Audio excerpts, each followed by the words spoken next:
All right, welcome everybody to the September 24th meeting of the Wayne County Commissioners. Please rise for the Pledge of Allegiance. I pledge allegiance to the flag of the United States of America and to the republic for which it stands, one nation, under God, indivisible, with liberty and justice for all.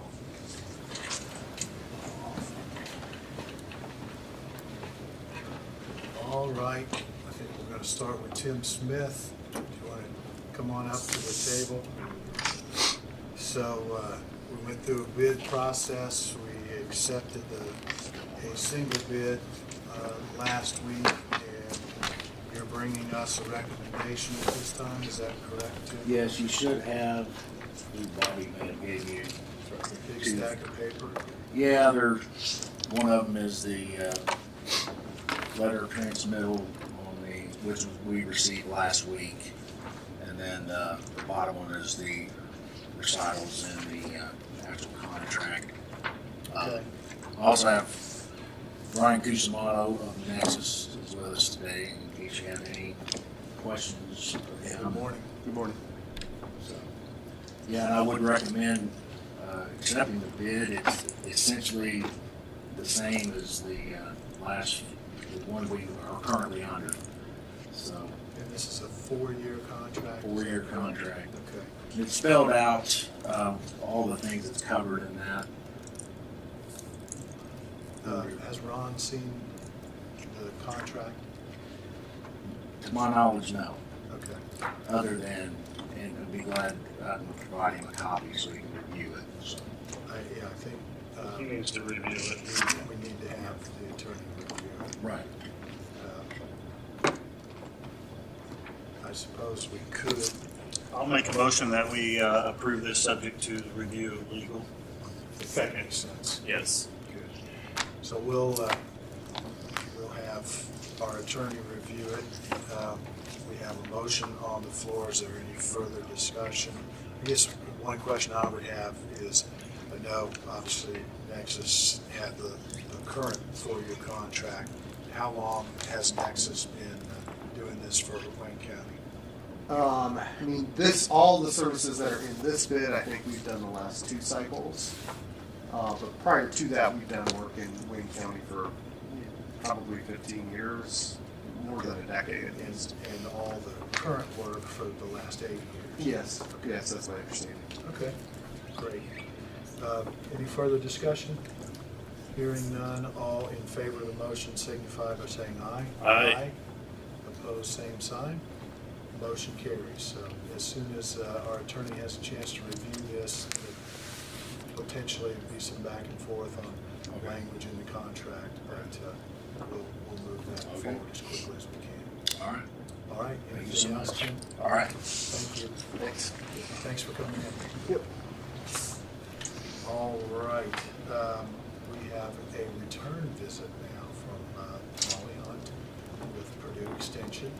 So she was here, a couple of months ago, talking about the new contract, and she's here to talk to us a I little have bit. one extra contract. I know I emailed one. I have 2 contracts, but in case anybody asks questions, I guess I want to refer to one. Absolutely. Okay. Hang on to it. Good morning. Morning. So do you want to just review where we're at and what the direction that Purdue is taking and why? Anything you want to share with us? Yeah, thank you, Commissioner. Again, my name's Molly Hunt. I'm the area director for Purdue Extension here in East Central Indiana. What you have in front of you and what I sent ahead is a service-based contract. So the university, by way of extension, provides services in all 92 counties in Indiana. For a number of reasons, we are moving to a service-based contract, including hoping to better meet the needs of the community, but also provide, as I'm sure you and local government understand, the most efficient services we can with the financial constraints that we're all operating under. So during contract year 2026, we will be piloting this service-based contract. Wayne County and East Central Indiana are lucky enough to be part of a pod of 6 counties. So Blackford County, Jay County, Henry County, Randolph County, Delaware County, and Wayne County are the 6-county pod where we will be working on this service-based contract with a statewide rollout in 2027. There's another group of counties on the, I almost said the left side of the state, that shows how I do directions, but. This is the right side of the state. Right, exactly, thank you. On the west side of the state, so the west pod is the Tippecanoe County, Warren County, Benton County, and Fountain County. And so over 2026, we're going to test some delivery strategies, identify efficiencies, best practices for that 2027 rollout. I think the unique thing that we have a chance to do, or at least that's what I'm telling myself, is we get to help shape the next version of Extension and how we deliver services through the land grant mission in all 92 counties. So I know all the local government officials have been invited next Monday to a listening session that will be facilitated by a consultant with the Director of Extension and the Office of the Dean. I was informed that that is the first night of the Indiana Association of Counties Conference. Correct. Yeah, so what we're going to do, because local government is such an important voice and clearly a partner in the cooperative part of the cooperative extension system, I will have a survey that I can send to those of you that aren't able to make it, that want to provide input, that will ask the same questions. Okay. Questions for Molly? This contract is actually a decrease then from what we're paying in the past, because we're doing a regional block now. Correct. So, and I, in full transparency, this is a service-based pilot. This is not a matching fiscal model to go with it. We hope to have those established by 2027. This is establishing if the model of delivery will work. Are you going to be the block, whatever it's called? What's the position called? The pod? Pod, or Am I the what? You're the manager or the manager of those, or are you Yes. actually hiring somebody? Will you be the contact? It's me. Oh, okay. It's me, yeah. Okay. I didn't know if you were looking at hiring somebody. No, hiring is not currently within the budget. Okay, so it's me. You are the person, right? I am the Buck stops with person. you. Okay. Yeah, Commissioner Plaster has my cell phone number, and so does Commissioner Roberts. I'm happy to share it with you as well. I want all of our pod counties to have a very direct line to me, because if there is any issue, we want to address it immediately, or pivot, try a new strategy. So I'm going to be doing a lot of listening over the next year. So just to make sure that folks in Wayne County understand the change, we have in the past had 3 extension educators that were based here at the county fairgrounds in office space there, and they were focused on 4-H youth services. There was one that did agricultural, provided the expertise there. The third was focused on community development and health and wellness of some kind. I forget exactly what you all call it, but and so that model is changing. There will be, as I understand it, a full-time 4-H person still dedicated just to Wayne County. Correct. But the other aspects that Purdue has provided support in will be provided on a regional basis of that 6-county region, which unfortunately, there's so many regions in state government and they're all different. So in this case, we're aligning with the other 5 counties that you mentioned. Kind of like a northeast counties, I guess. Kind of, yeah. So I'm sorry. I was just going to say it's a new model, although you have had some regionally based people in the past, but they were kind of additional add-on services, I'll call them for lack of a better term, that we hadn't really signed on for with our 3 extension educators. They were in defined slots. So do you want to take just a couple minutes to identify how this is supposed to work and how those educators will be called out to the various counties, or if there's a need for X, how do we get somebody to address that? What's that model look like? Yes, thank you. So the actual structure is still being determined.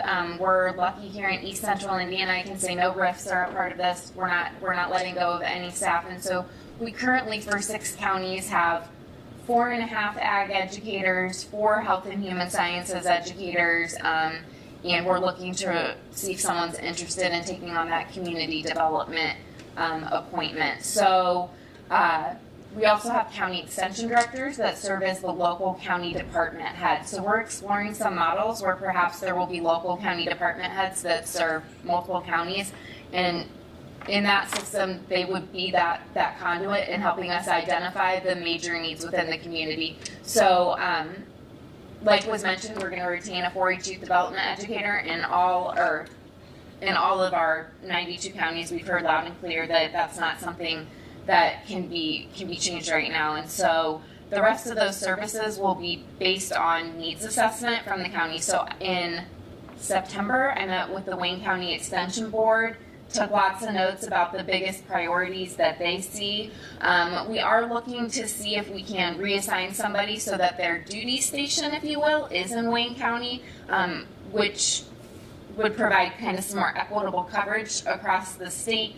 And that person's role would be in helping identify, again, those needs and services that are important to the community. So those big ticket items that we know is important to the community, whether it's your park credits for your producers so they can safely spray the chemicals they need to, or if it's serve safe for your restaurants, we're going to ensure that those services continue through, again, that listening, whether it be through the Extension Board, the 4-H Council, local government officials, any of those stakeholders.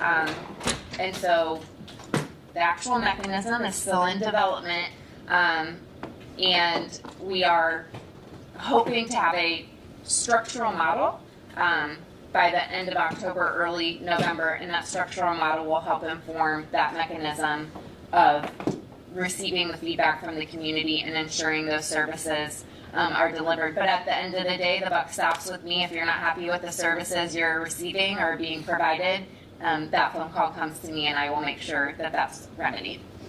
Great. I think one thing that I think the audience, you touched on it, but I want to make sure that most people in Wayne County, when they think of Purdue Extension, they think of 4-H. Sure. And we want to make sure that they know that our 4-H programs will not change. We will Correct. have somebody dedicated to that. That's one of the most important things that I think our audience and the people who are in Wayne County. Agreed. Right, and in full transparency, your 4-H youth development educator just delivered her first baby and is on federally approved FMLA, but she is coming back, That's or right. so I've been told. But that does not. We will continue to make sure that the 4-H program is administered here, like we do every time we have somebody who's on a medical leave. We continue to have volunteers, enrollments completed. We continue to have their certifications, background checks, all of that stuff will continue even in the absence of that individual during her leave. Thank you. Ron, have you seen the contract with Purdue for extension So services? it was prior to first draft. Okay. Okay. And If each that's the county in case. the region would still retain their local board, extension board. That is something we're exploring. If that local board continues to be effective and highly operational, I'll say here in Wayne County, you have an exceptional extension board. I want to say when I was there were like 16 or 20 people that showed up. I live in Blackford County, we're a part of the pod. We do not have a functioning extension board. So how do we retain that input? As far as the 4-H council, that will stay local. Well, I asked the question because the extension agent when we always had one, Yes. was a member of the planning commission by statute. If he's not available, if they are not available or live in another county now, which these could be, then it's the board's responsibility Correct. to appoint someone. Correct. So, Yeah, so, and the extension board at this point is in the process of extending invitations to the planning commission to fill that statutory spot. We've been turned down twice. I don't know why. It's such a nice position. It's such a nice position. Nobody's ever upset with the votes that happen there, correct? Ever. Okay. I'll make, I'm sorry, go ahead, Ryan. Could you just run through the 6 counties again? I missed one of them. Yeah, Blackford, Jay, Delaware, Randolph, Henry, and Wayne.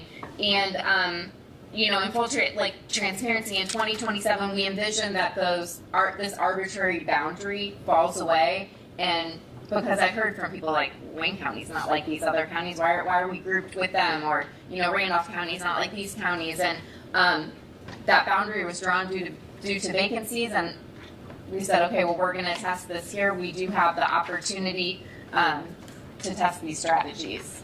Good. Thank you. Yeah, you're welcome. I'll make a motion subject to legal's review and any corrections on the contract to approve. And I'll second that. All right, we have a motion and a second. Any further discussion? Hearing none, all in favor of the motion signify by saying aye. Aye. Opposed, same sign. Motion carries. Thank you very much. Thank Anything you. else you want to share? Do you have cards on you by chance? I do not. I'd be happy to write down my contact information. I think these two already have it. I didn't have not printed business cards since COVID, but I will write down that information for you. That's or just send me an email. Okay. If you already have, maybe you already have. I don't think I have. Can I would give you my cell phone number now, but I wouldn't don't Just want write, the. just write it down there and You know what on it a is. sheet of paper. All right. Let's see.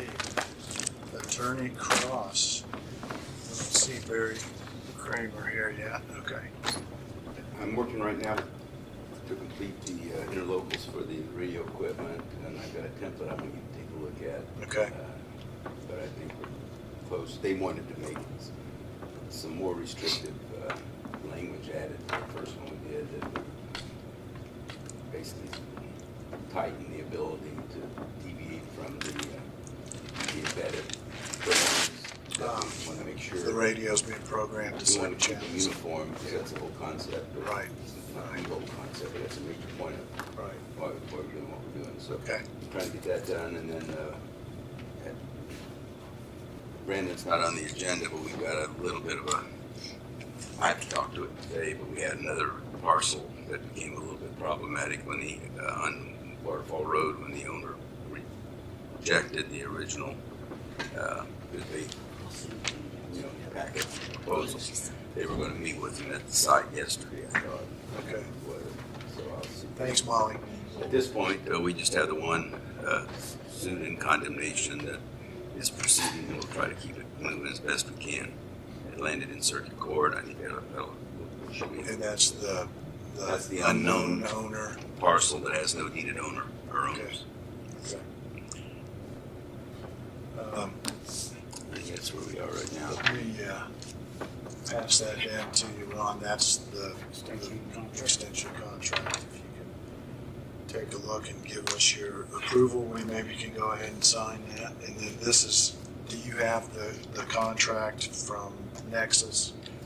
The city left me a copy of it. Okay, I've got a copy here if you need it, but we approved that subject to your review. Anything else? For Ron. Is that the Nexus? This is the Nexus for Ron. All right. Steve? All right, looking at your project list, nothing new on those first three, although the west parking lot lights, they are. Remember, we had that issue last week with the bedrock. We had to move the fence, so that's progressing forward.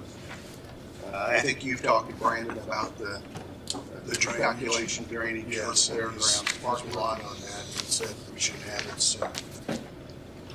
And then the courthouse front entrance, as you've seen, the reported last week the concrete is finished. Don't have anything back from from LWC or the contractor yet on the bollard, when that might start, as well as the street lights and the fencing, but I do have that question out, and as soon as I get some feedback, we'll be able to plug that information in. They have moved to this side. As you can see, they changed the fencing and fenced off the area where they're doing the new sidewalk for the connecting the north ramps of the annex to the sidewalks. And no glitches at this point. Not to say that we won't have some. We're a long way from the completion date. Crossguard lock system, they did get started on that this week as they indicated they would. It hadn't been without glitches, which I expected because of the very tight turnaround to get the new touchpads installed and the new touchpad IP address programmed into the computer. You can't issue a card for that particular door until the IP address is in. So for example, they finished the electric lock on the health department yesterday, but no cards have been issued yet. So I suggest just wait until all of it's done. well, see that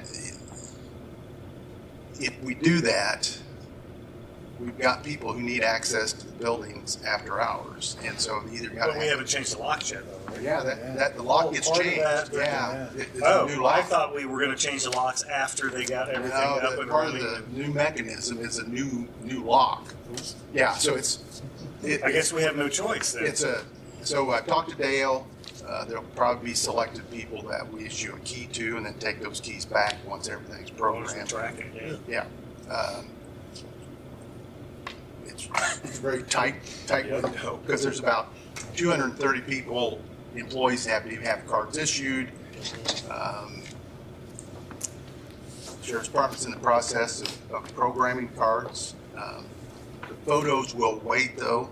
We'll just put the cards out first because taking the photo literally would have to, have every employee come over with a photo taken, which was really going to slow down issuing the card. So Major Moore indicated yesterday we'll do that after the locks are in. And Can they issue the card and then they come back and bring that card in the camp? And have to reprint it. Huh.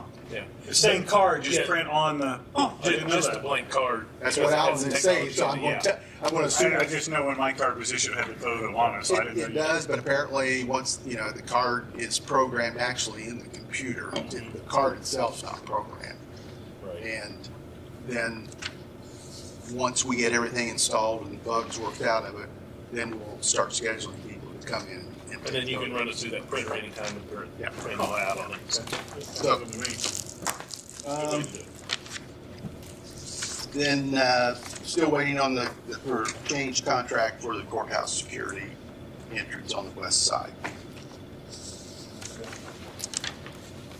Then take a look in your stack that I provided you. The first item after the project sheet is a proposal for making this council room lighting work as it was originally intended. Recall that You say lighting? lighting. Recall that the original plan was to have 3 zones capable of being operated independently of one another, and having the capabilities to dim those lights. And remember I told you that the lighting control that is installed is no longer made. It's no longer, in fact, this was an unusual one that there was not even any replacement. Once the replacement parts that were on the shelf were gone, there was no, generally they're required to provide replacement parts for I think 7 years.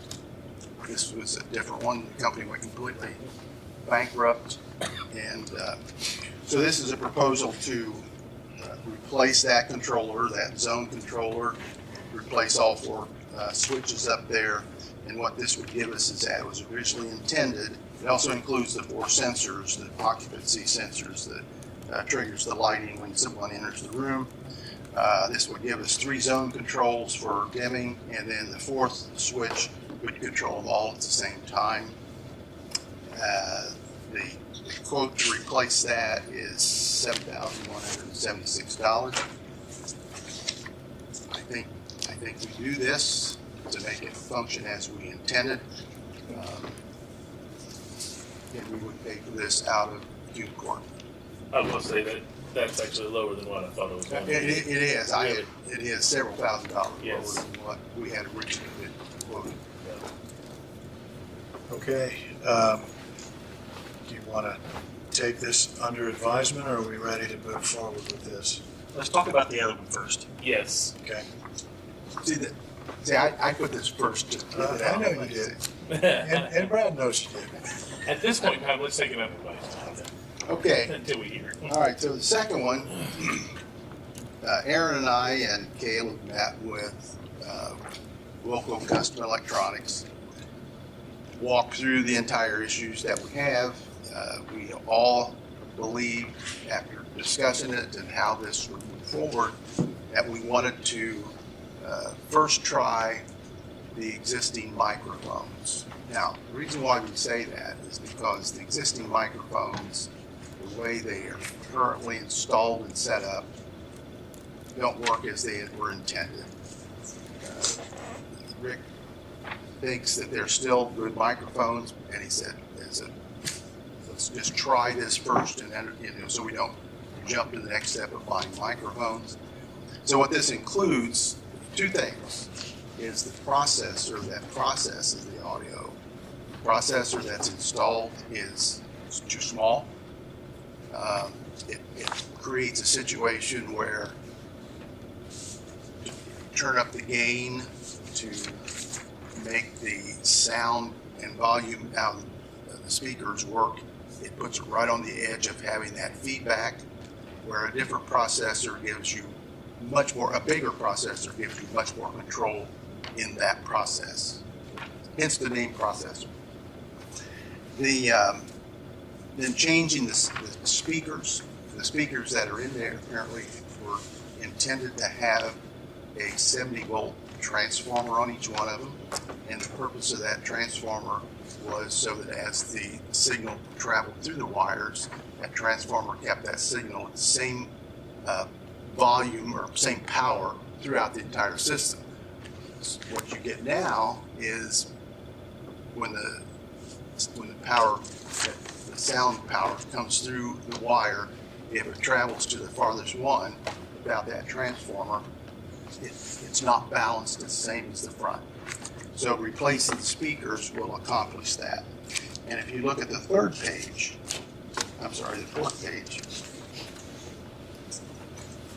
that is the current setup of the way the speakers are now. And then the last page is what the speaker configuration will look like with these new speakers.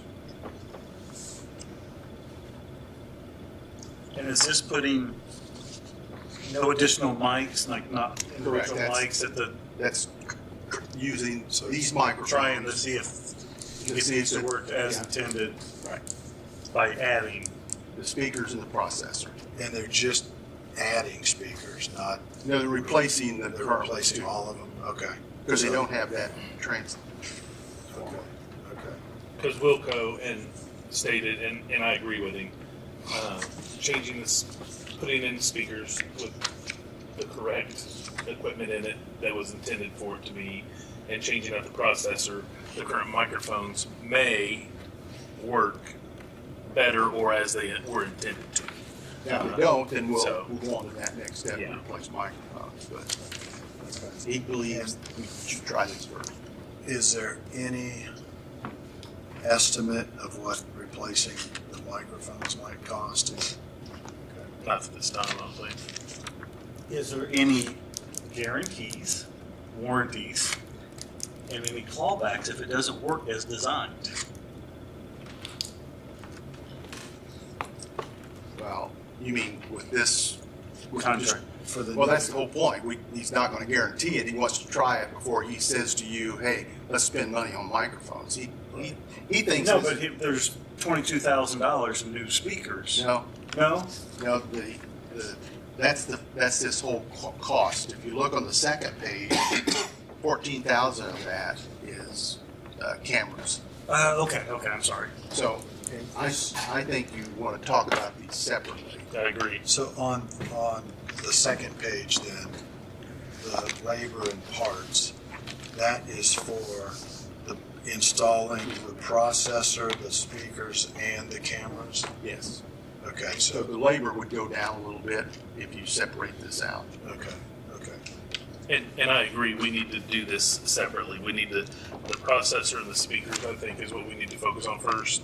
Let's settle it down, kind of see where we're at, see if the microphones are responding as they should, and then letting it ride for a little bit, and then move forward with other things down the road. Take this in pieces to try to piece it to get it to where we need to be without just spending everything up front Yeah. and Well, and knowing we could possibly not. not even knowing from a budget perspective where we might be able to pay for the whole thing as well. Right. But, So we're looking right around just shy of 6,000 for the speakers to get everything, if I'm reading this right. The process, yes. You get the processor and And the the speakers. additional speakers, That's right? right. Yes. That's right. And so those two go together. Yes. There's no point in doing one without the That's other right. there. Yes. Does the processor in any way impact the televisions?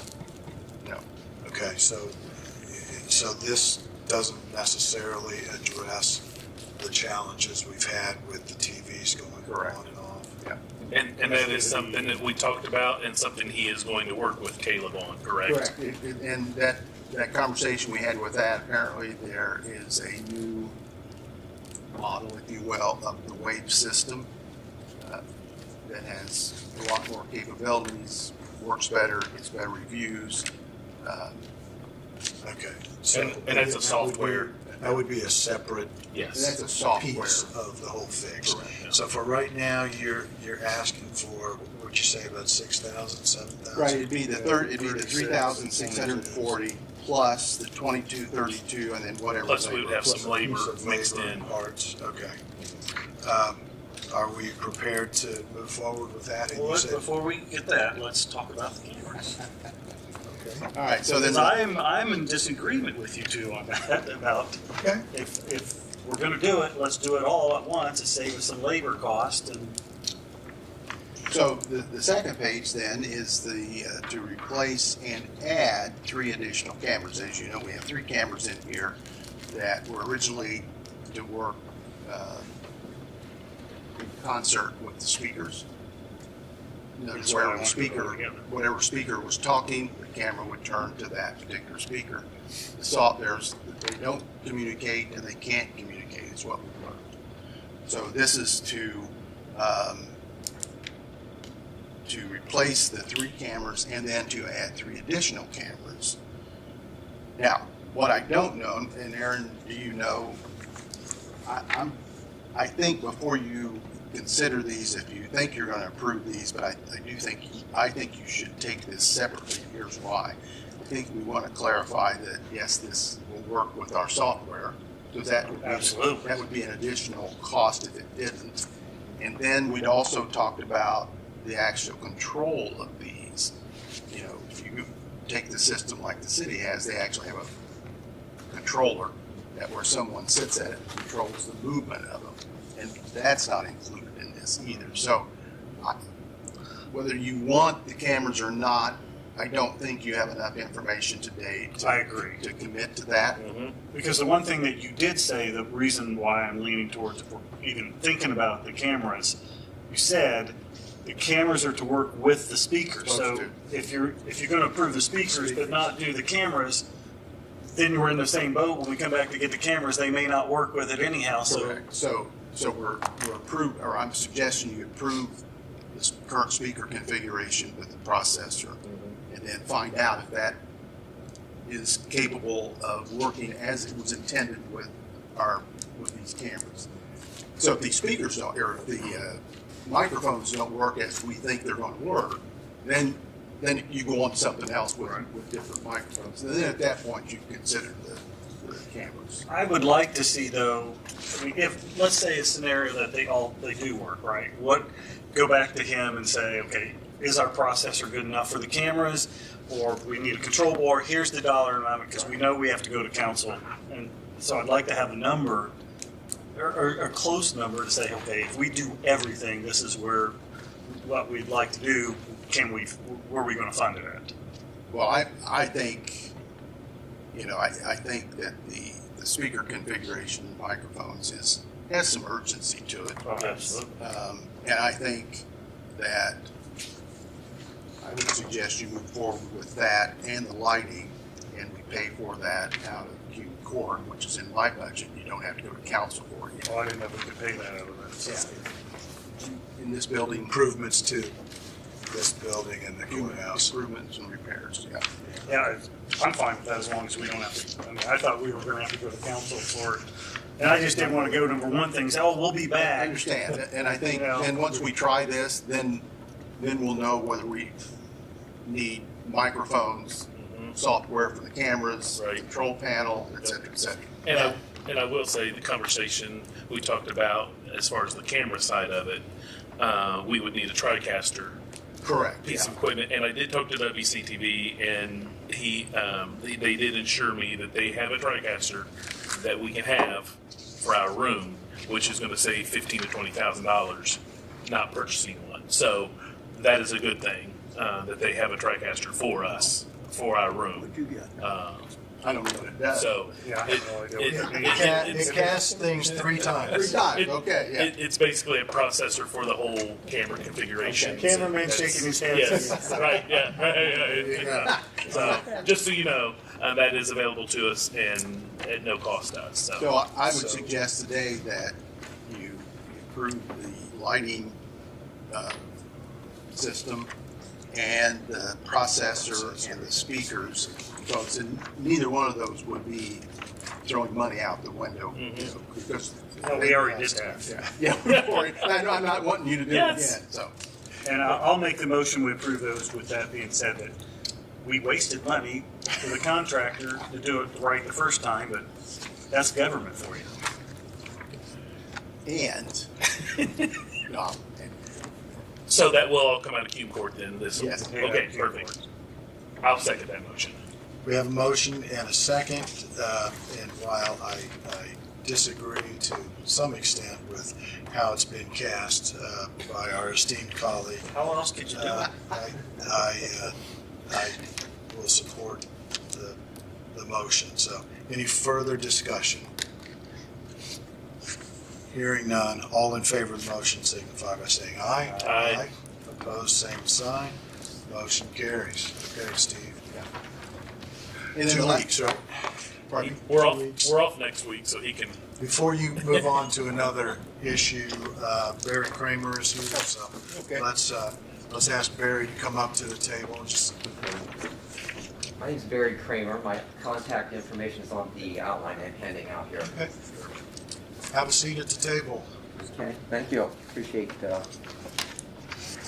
your acceptance of my request. Absolutely. So Barry spoke to the city council a few weeks ago about bike paths. And I did watch that and listen to that, so. Okay. I hope not to be too repetitive. All right. So, Go ahead, Barry.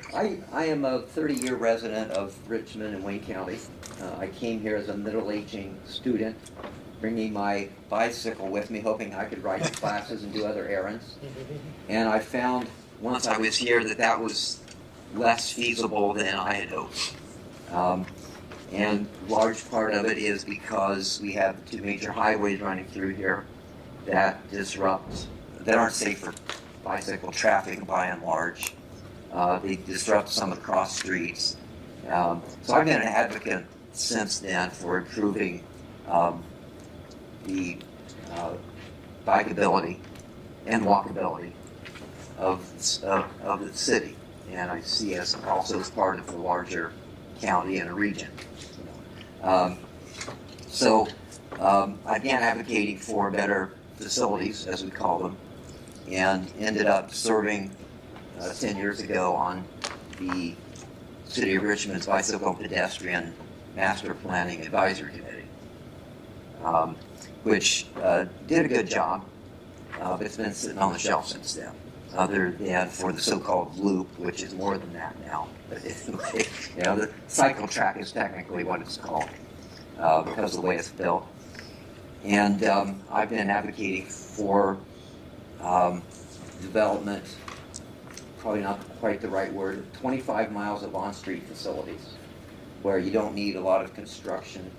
You need just to put up the right signage, the right markings on the street. And I'll stop you. So you're referring to, like, because I know in Indianapolis, other cities, they have bike lanes that they just paint. Yes. They paint, so cars can still go there if they have to turn. There's no curbing. Yeah. It's just painted lines Yeah. and some signage. We're correct. Yeah. Okay. Some may be shared lanes, some may be separated lanes, some lanes may be buffered by having a 2 or 3 foot strip there. Some may have vertical separations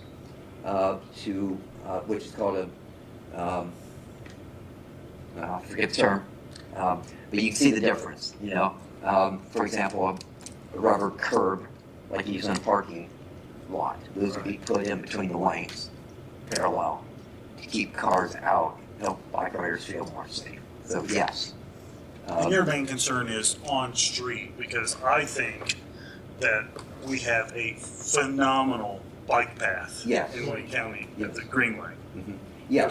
I'm a cyclist, or used to be. I don't ride as much as I used to. Yeah, And- which is a good segue to my second bullet point here about the group that's been meeting for a couple years.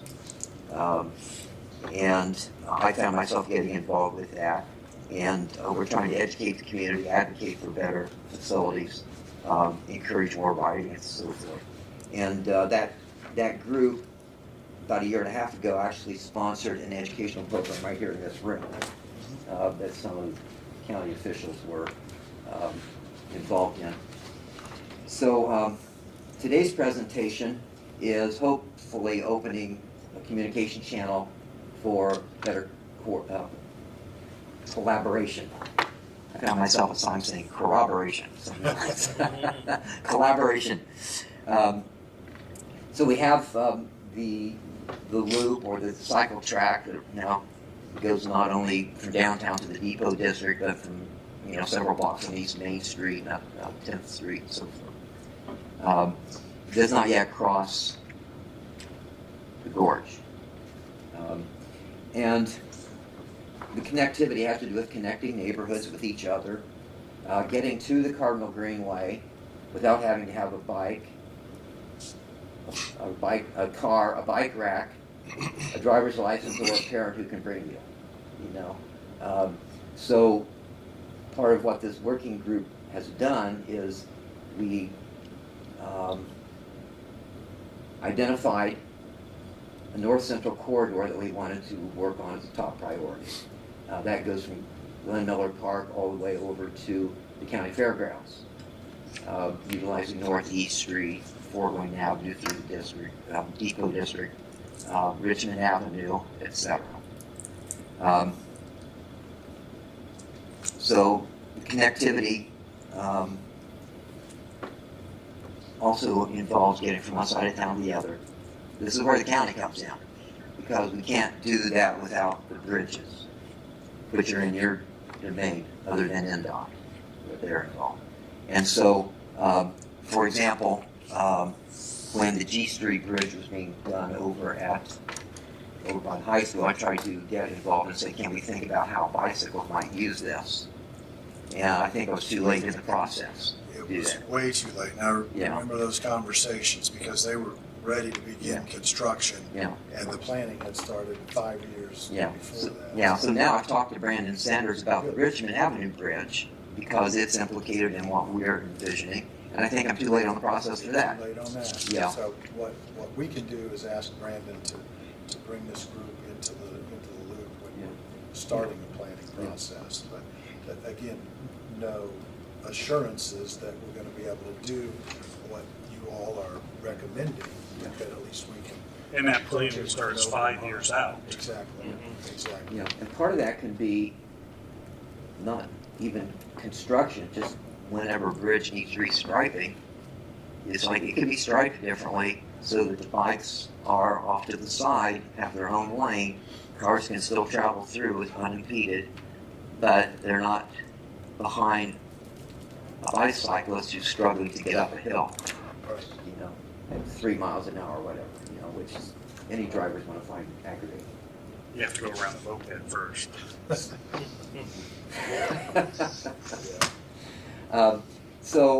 We're talking about collaboration, we're talking about coordination of efforts.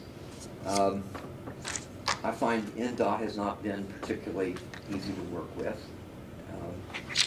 And part of the frustration there is with the closure of Cardinal Greenway with no detour provided. It's like, that's not fair. I hear a report of a cyclist traveling across the country on Cardinal Greenway, came up to a dead end because of the closure, not know where to go. Now, my friend said, you know, I told him what to do. Again, it's an unofficial detour because he was traveling south, so he had to go over on Wayne Road down to Union Pike, back to Cardinal Greenway. But it's an unmarked route. Drivers are not aware to watch for bicyclists. Cyclists are not given directions about how to make that detour. So there's just a lack of collaboration there that would make things easier or better for everybody. So aside, Mr. Dwayner, from your questions and comments, any others? I don't think so. We've had this conversation. I heard your talk at City Council. I think they need to be involved in the conversations as well. Yes. The bridges are the county's responsibility, and so I think we should talk to Brandon and see what kind of issues might exist. And obviously, the size of the bridge relative to lanes for cars, is there enough room on that bridge to allow for bicycle traffic?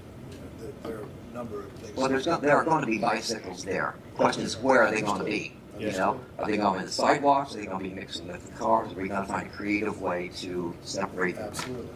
And the problem is, as a cyclist, for years, I would train on US 40 to Greenfield and back. And it was safe because it's 2-lane, 4-lane highway.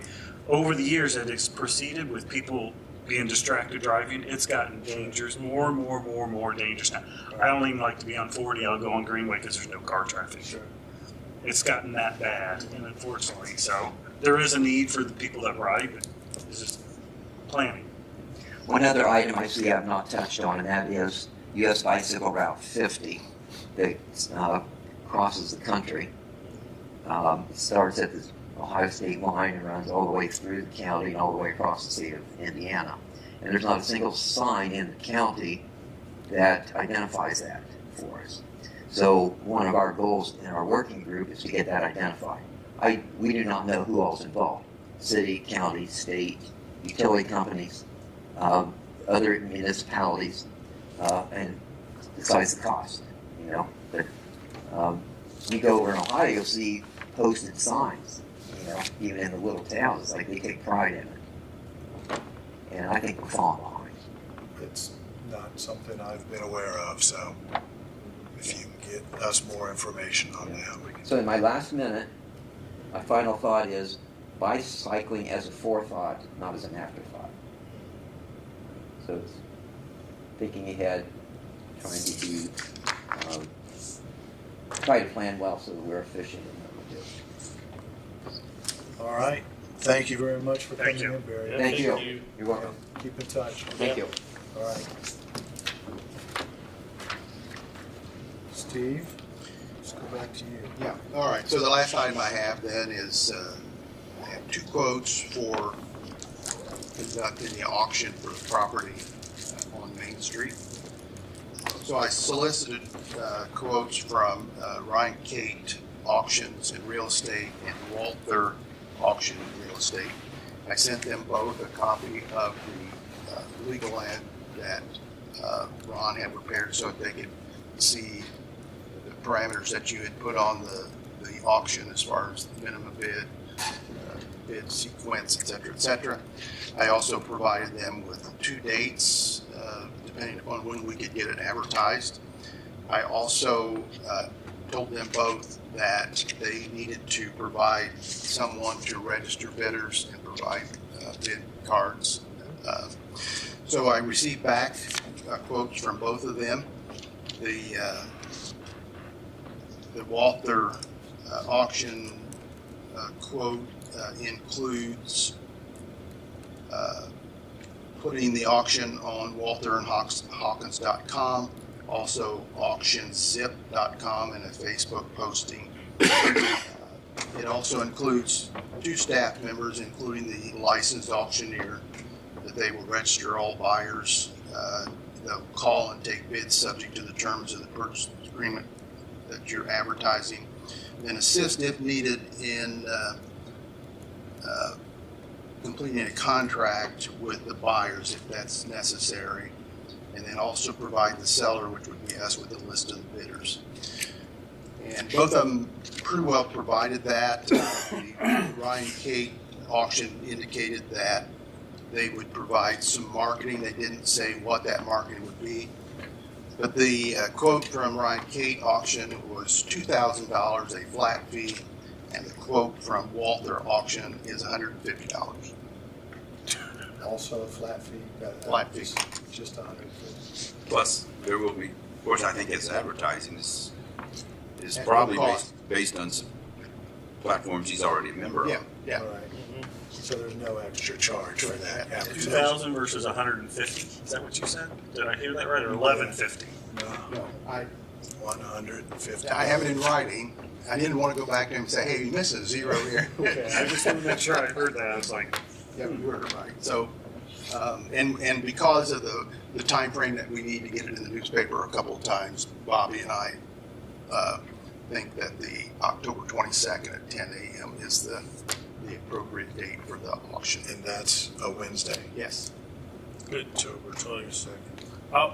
I'll make a motion that we approve the Walther Hawkins. I say we have no choice to. I mean, we can't. We should. It's taxpayers' money, so. Yes. I And, accept and, it. just- and we've utilized them before. They've always We've taken. used them for They've always. years. They've always. It's have now done- Walther auction. Yeah, Just Walther auction. I'm sorry. Yes, my bad. Okay, so we have a motion and a second. Any further discussion? Hearing none, all in favor of the motion signify by saying aye. Aye. Opposed, same sign. Motion carries. Okay. That's all So I you have. said October 22nd Second. at 10 a.m.? Yes. Okay. And we had talked at one point about getting a sign printed up and posting that, putting that in the lot. Is that, you're gonna do that? Okay. Then we also discussed taking steps to combine those 2 parcels into one. Is that something we have done or need to? So did Selena get you the deeds? Because I talked to her. Okay, I think we tried to catch her last week. I called her later Uh-huh. what was that she gave you to sign? Was that document for the deeds? Remember, she walked in and you and I were talking and she was going to, That was something entirely Okay. different. then I talked to her, but I will follow up with We can that. follow up on it. Yeah. And then just simply a matter of a certificate in Yeah. the filing. Okay. So we'll get that done. Yep. And we'll start getting the word out about October 22nd, 10 a.m. Okay, what else have you got, Steve? That's it. All right. Couple of things on my list. Number one, next week is the AIC conference. I am going to be attending that. That is on October 1st is the Wednesday where we would typically have a meeting, as would council. Council has moved their meeting to the following Monday, October the 6th. What's your pleasure in terms of dealing with the meeting on October the 1st? I don't see anything. Meeting on Thursday or? I'm sorry, on Next Wednesday, Wednesday. October 1st. I don't think we have anything pressing that we have to meet. I say we cancel the meeting and just resume our meeting the following Wednesday. On the 8th. Yes. Okay, so we will cancel the October 1st meeting, and we will, our next meeting will be October the 8th at 8:30. We'll give Mike a week off. There you go. He's got to go to the governor's mansion or something for another award. Okay, we had some brief discussion back when council picked up the issue of the wheel tax about Okay, Ron says. okay. About what we might do with buggy plates, animal-drawn vehicles. Steve and I did some investigation. We are currently at $40 per year per buggy. That goes back to 2003 when the ordinance was first adopted.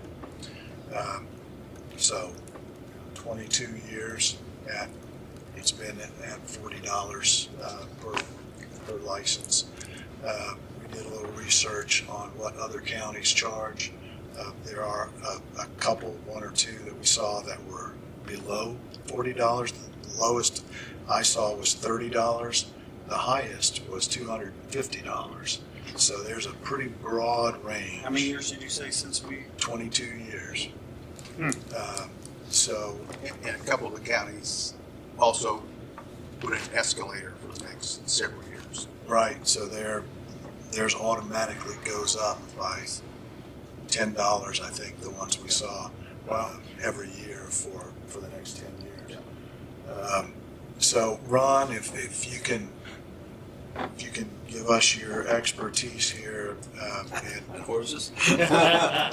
horses. And their tracks. on our ordinance process. So if I remember from the wheel tax, you put together a proposed ordinance that had a specified amount in it. And then when council had their public hearing, they could lower it from that amount, but they couldn't raise it from. Yeah, but that was very specific to a statute, so. Okay, so is this different? Well, how would we? Well, the need to statute approach that this? applies to does apply to this, Correct, but I think. how would we need concept. to approach the horse-drawn vehicle licensing?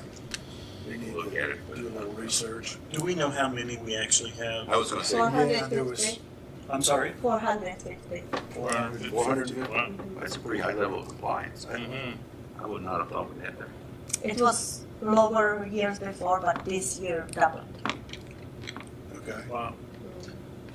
So, 18,000. so Ron, if we can ask you to take a look at the process, well, I guess first I need to ask you all, are we interested in pursuing that? Yes. Yeah, it hasn't been changed in 20 22 years, years. 22 years. We just implemented a 25% wheel tax on the citizens. I think it's only fair to, I agree. if they have wear and tear on the roads. Some would argue more. And cost of maintaining our roads have gone up, so, In those 20 years? yes. Yeah. Okay, so. I think one of the things we'll have, because it's increasing the fee, there'll be a post-adoption requirement that we advertise the ordinance. Okay, That's been 30 days. I'll double check that. okay. All right, I'd definitely say we start that process. thank you. And I'll just leave it blank for your information. At this point, yeah. Good deal. Holidays. Bobby passed out the current 2025 county holidays. But Ron, there's a new statute that says that Election. is it just the election office or is it all of the clerk's office?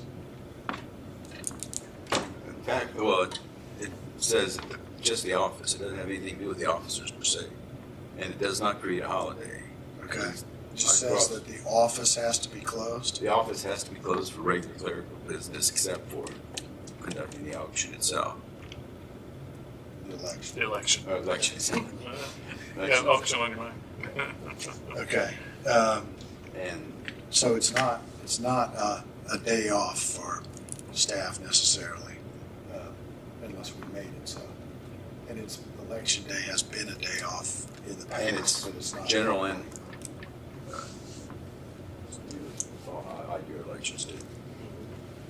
Right, okay. So, so we could deal with just closing the office as opposed to giving a holiday. I did a quick Google of state holiday statute. I did not see that it had been impacted at all, but we might want to double check.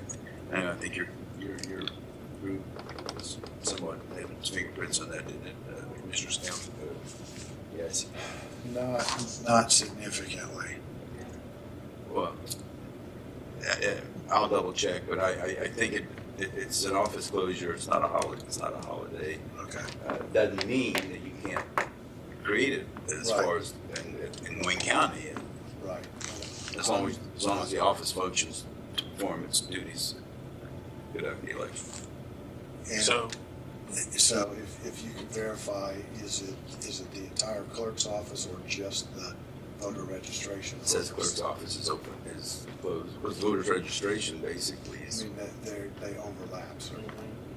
Okay. So check that out. Any thoughts on where we go from here with, I think Bobby knows my thoughts, and I'll stick to it. I think we go with the federal schedule, but if people want to take off Thanksgiving the day after Thanksgiving, they have a personal day, but it certainly can do that. Okay, so,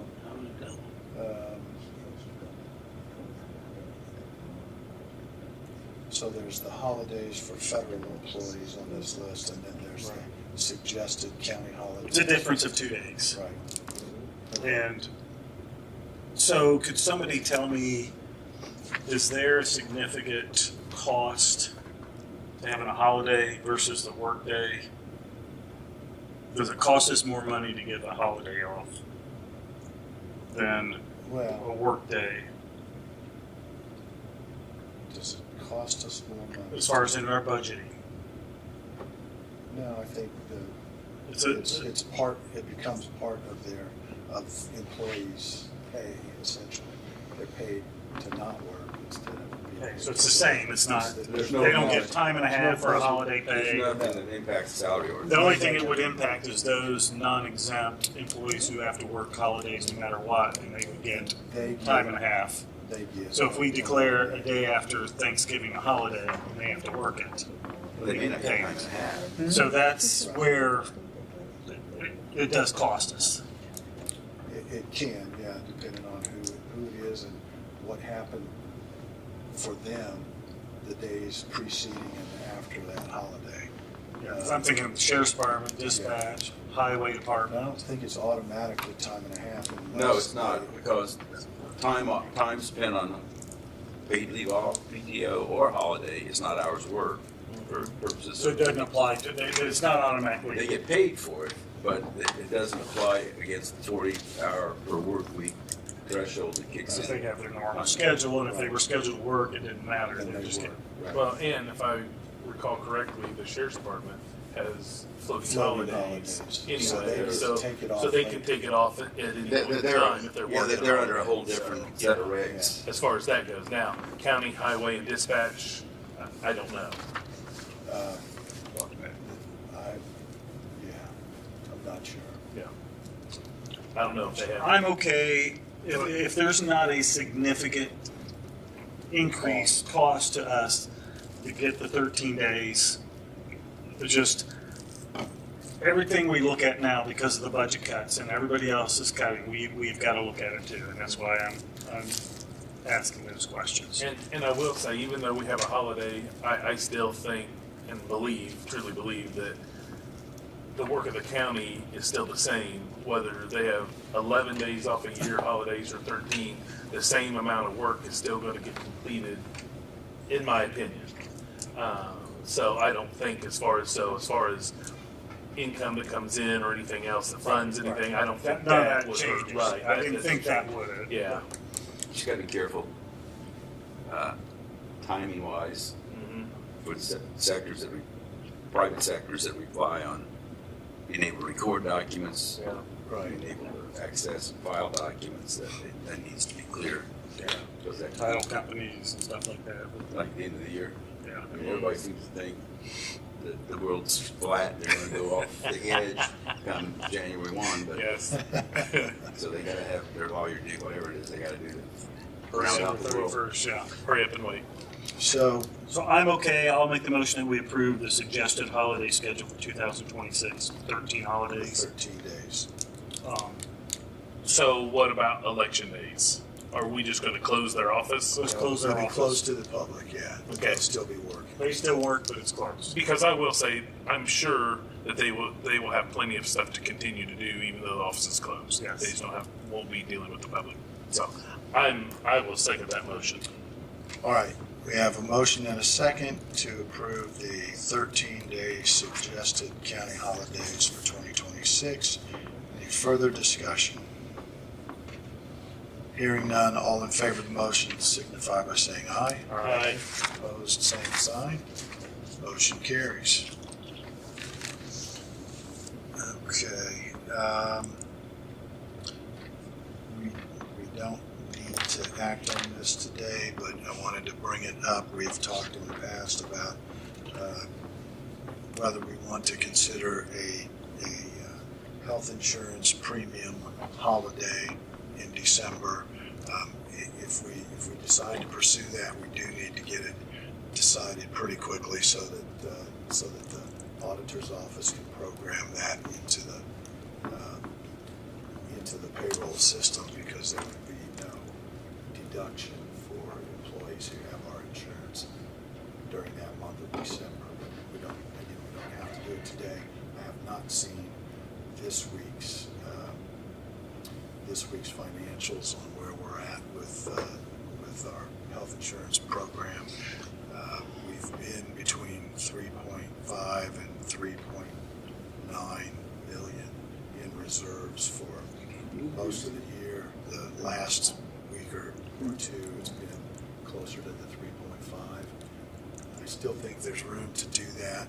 I think based on we had the increase, the premium this year, it's always a nice little added bonus for our employees in December. Absolutely. For Christmas and the holidays, so. And they're the ones who are saving us money by staying healthy.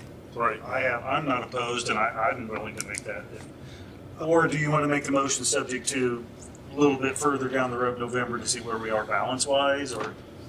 I think another 2 weeks maybe, just to make sure that. Let's just vote on it in 2 weeks and see where we are. Right now, I'm all for it. I support it too. Open enrollment, is that Open enrollment starts, Monday the 29th. Okay, so we'll revisit that in a couple of weeks. That's everything that's on my list. Bobby, do you have anything else? I do not. All right, Aaron, do you want to go with claims and? Real quick, I know Ron had said you looked at the Nexus contract. I looked at the Nexus contract, I'm fine with that, I had concerns with the university, with the. So we've got that taken care of. So we already voted on that, correct? We Took did, care of that. subject to the attorney, So so the there's- attorney says it's good. There's that. I just wanted to get that, make sure I don't This is know. the- we confirm that. So right, but I want to confirm it. Well, You were talking. I know. Oh, I know we voted. No, Ron already told me. I told him to sign it. Well, here's the one to sign. Is that the one to sign? This is the one to sign. She gave it to me. She trusted me with the one to sign Really? because I've not lost anything yet. Okay. Yeah. And you're trusting me Thank with you. it, right? So Not that really. makes you the scapegoat. Not really. She's keeping an eye on you. How's that? Before I get to claims, I know we talked about, I just briefly mentioned about the library thing. I would like for us to look at that, the little free courthouse library that we talked about, the judges were talking about. We don't need to make a decision today, but I would like, by the time we meet next time, to maybe have some ideas. No, we're not meeting for 2 weeks. I say we do it. My question is, are the judges are gonna pay for this, or how are we paying for this? There's nothing to What's- pay for. All the books are donated. When they went to their conference last week, they got a box of books. Okay. They're getting donations of books to put on the shelves, so it's costing And they're nothing. just putting Is the them on concept to shelves. have one in each court, or they want One in on each each floor? floor. Originally, they talked about just having one in the courthouse, but when I had discussions with the judges, we talked about let's just put one on each floor, just strategically placed, because there are children on each floor, And just to they're- have. You know, they tend to have their dockets Yes. skewed for family law sometimes. Yes. We have bookshelves that we can, Proverbial hate day. There's one bookshelf from a past judge that has been donated for it, so the one is taken care of. So if we could just find 2 short ones, that's the only thing it would cost us, which I'm sure we have something somewhere. What day is this? 17th What? Wednesday. Surely we do. I would guess we do. well, I move for But approval. All right, there's a motion. I'll Is there a second it. Well, Any further discussion?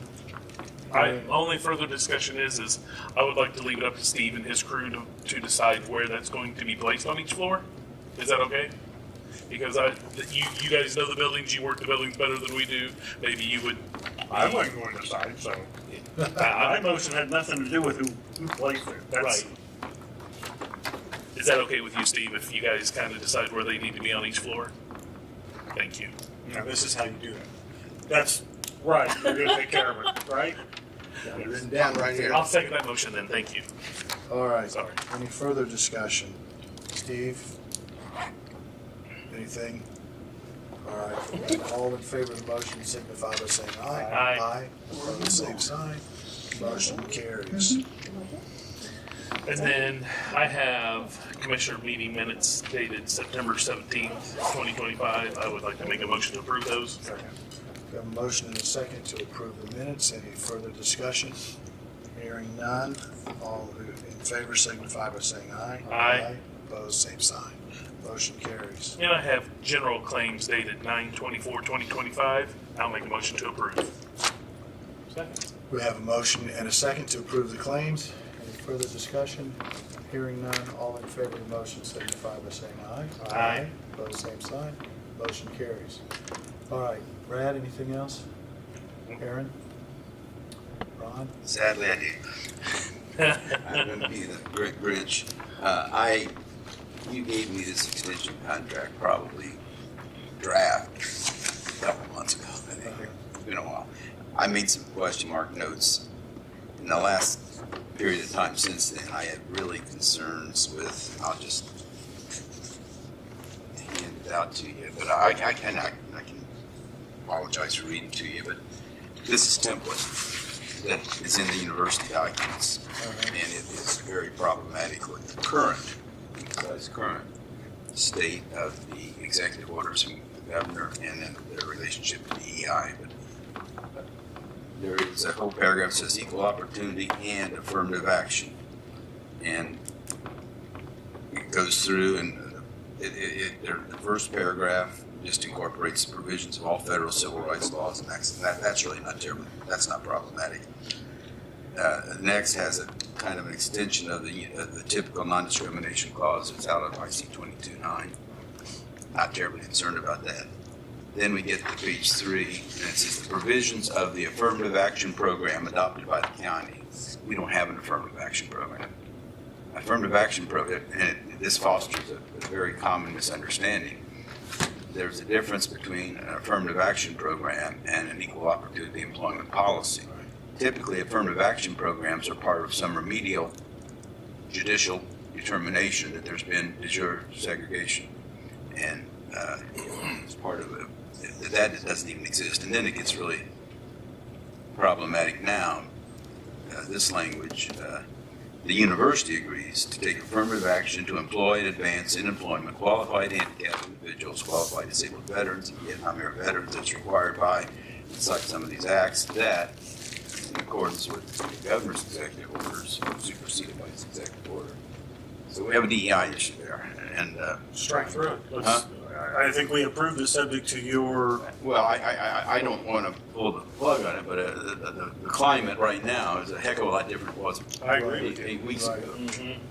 I would suggest that we engage the lady that's here to ask her to Okay. please run this by their university council Okay. and what their position is with respect to the current status of state executive orders related to DEI. Okay.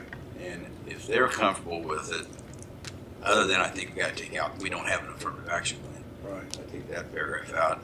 Okay. It's up to you if you want to go ahead and, I mean, I think we want the contract for benefit of the services. This is collateral damage, so to speak. Well, and it doesn't take effect until January, I believe, so. Yeah. We've got some time. If We got a little time Try and to work through that. we don't know Yeah, what. I agree. I think we want to make sure it's right, and that's why we made it subject to legal's Exactly. approval. Well, in fairness, I kind of put asterisks by it, you know, by those paragraphs when you gave it to me. Then I looked at this and I just went through, nothing had changed, and I got to my draft and I saw the questions I had, and that was back before. That was when we were reacting to the federal executive orders, or the president's executive orders. Okay.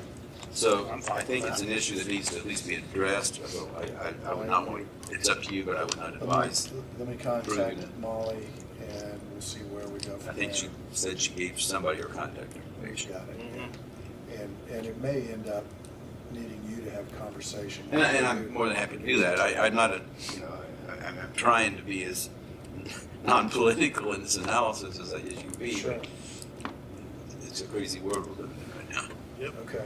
And the only other issue then I thought, and I just wanted to confirm, and maybe you and Max have kind of taken the lead on this, but there was some talk about scheduling a joint executive session with council and commissioners. I thought we were looking to do that on On the 6th. the 6th. Okay.